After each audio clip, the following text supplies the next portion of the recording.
Shriver, Millie's Memories Music Media. We're here with one of the badasses guys that we've been following last year, Max McNown. So glad that you spent some time with us, man. Yeah. We saw your set earlier. Like I said, we started following you back in September at Americana Fest.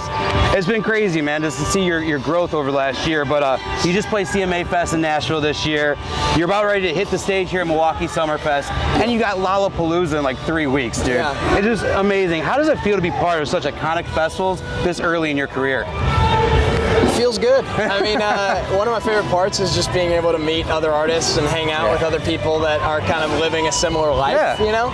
You're a fan too, for a I'm while. sure. Yeah, for sure, absolutely. And I feel like because I'm so early in my career, I haven't gotten the chance to really meet a ton of other artists. Yeah. I've kind of been a little bit trial and error living, you know, like trying to figure out the road life and the relationship life and the music life just all together. So it's really cool to talk to other artists. That's one of the best parts of it. I love that. So one of my favorite songs on Night Driving was Hotel Bible, mainly because I'm a fan of Driver Williams.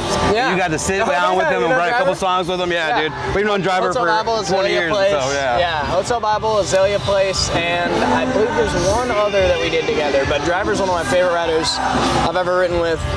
Just an amazing dude. We had a show in Chattanooga, and we played Azalea Place for one of the first times we've ever played it live, and Driver was there. And so I shouted him out, and it was just really cool. So how did Hotel Bible come about with you and him in the room together? It was just an initial concept of mine.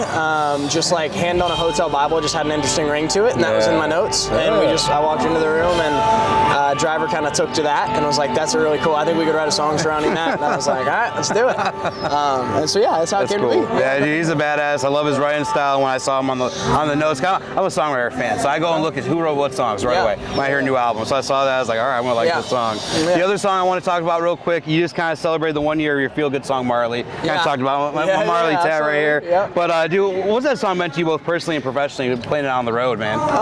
It's so interesting because it's kind of several layers deep. Bob Marley, his music stood for peace in a time of turmoil and war. And so it's, you know, the world, there's always something going on. There's always difficulties in the world, and music has always been my escape.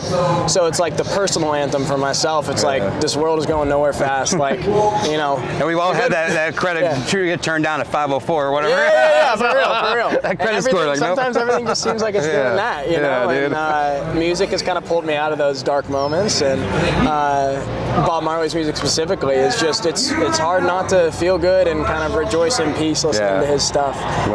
So that's the kind of the meaning behind Marley, and then on stage it's just I love playing. The fans go alive. Yeah, like when you sang earlier we mash today, it up. We get the Three Little Birds going. That's my favorite, man. It's a crowd pleaser for sure. It's one of my favorites. So Night Diving, the deluxe version comes out, The Cost of Growing Up, July 18th. Yeah. Tell me how that album has evolved over the last 6 months for you. Yeah, so it's so interesting because deluxe is the proper way to say it, but I've never seen it that way. All of these songs were written in a similar phase of life, a similar period of time. And so The Cost of Growing Up is kind of like the back half of Night Diving, of the album. It's not necessarily like I don't see it as like a release of the album with like some new songs as a reward for, you know, listening to music. It's like, this is the body of work. This is the project. You know, this is the full project. It's always been that way. But we live in a streaming age, and we live in a lot of algorithms dominate, from Instagram to, you know, TikTok to just all the algorithms are kind of the ruler right now. And so one of the things that we notice is that if we just stay consistent releasing music, then the algorithms reward us. And when you point to a larger piece, that gets rewarded most. And so Night Diving, we were working on the back half, and we had The Cost of Growing Up in the works. We had Forever Ain't Long Enough going, but they were all kind of in their mixing and producing phases. And so we're like, let's just, you know, please the fans for now, let's put out this first half. And I've always thought of it as the first half to a complete album. The overall project. I like that, man, because you want to make an album that you're happy about and put it out there. So I love that, dude. So today's 4th of July, hanging out. Do you have any memories of celebrating the holiday back home in Oregon growing up, man? Yes, and I was just writing that. I have a journal that I write in most mornings, and I was saying I'm so excited for the show, and I met Alex Warren this morning. Super cool. I mean, he just dominates that social media world. A lot of respect for him.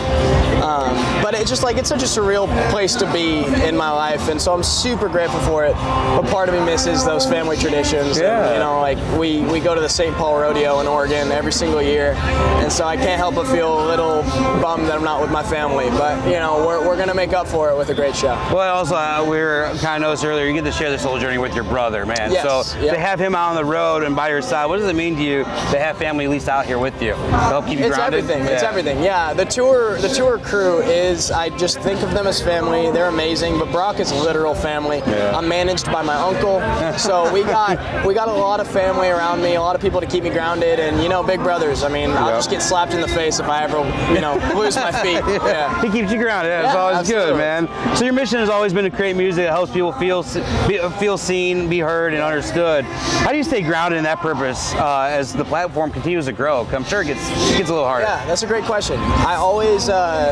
focus on the interior, kind of the nucleus of the crew, because the crew keeps growing. There's all these different things that we're adding on, and we're playing bigger shows and bigger tours, and the name's growing. But the centerpiece of our entire operation hasn't changed much at all, and that's the goal. There's not a lot of turnover. I'm very loyal.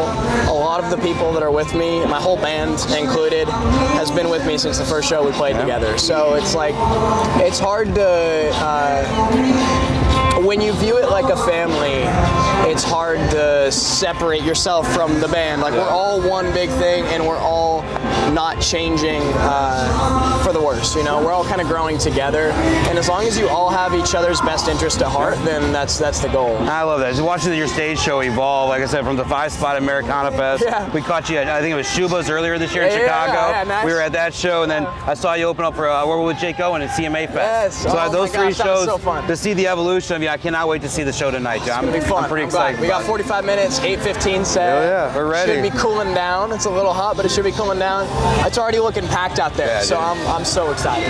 It's cool. I mean, it's just gonna be explosive. I feel like in Milwaukee tonight. I hope so. I mean, if the acoustic is any indication. Yeah, dude. Earlier in AmFam, that was set was insane. crazy. That was the best acoustic. How do we've you, ever like we said 5-spot? We talked about you play like 100 people earlier in AmFam. How do you take that kind of show to the big stage now? It's a little different in the sense that I can be a little bit more kind of loosey-goosey. Like at those shows, like I asked what they wanted to hear, and they said something, and I was like, oh, let's go with that. Do it, you know? You can't really do that with a big crowd.